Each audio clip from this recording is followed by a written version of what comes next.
go live now to Moore, Oklahoma, where Lindsay Shelton of Scripp station KSHB is standing by. And Lindsay, can you describe for us what you see there and help us understand the trauma people are facing tonight? This is some of the worst trauma. You can see people walking the sidewalks here just trying to get to their homes. We've seen people carrying suitcases, everything they can carry out of their home because they are not letting anybody in the damaged site, only extremely necessary personnel. We did get to take a tour and get some video on our own of the path as it was approaching Moore, Oklahoma. Also incredible devastation there. Take a look.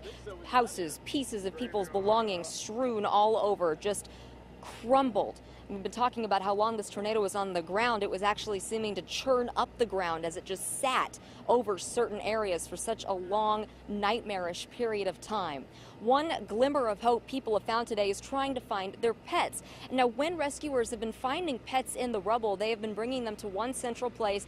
For the first major part of this day, it was actually in the Home Depot, and people have been coming off and on to see if maybe their pet survived, maybe if they are there. We followed one man looking for his dog Nemo.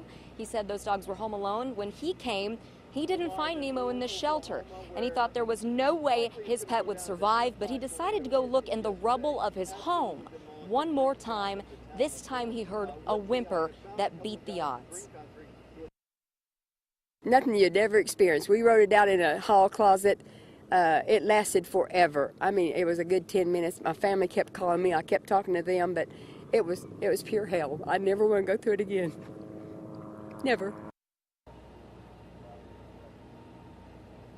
That was actually Colleen Perdue. She and her husband, Gene, had nowhere to go in the house that they built and lived in for 40 years, right in the path of the damage that you just saw. So they got in a hall closet, they huddled under blankets, they held their hands together, and they prayed, and they survived. Just one of the many stories here in Moore, Oklahoma. For Now We're Live, I'm Lindsay Shively. Back to you. All right.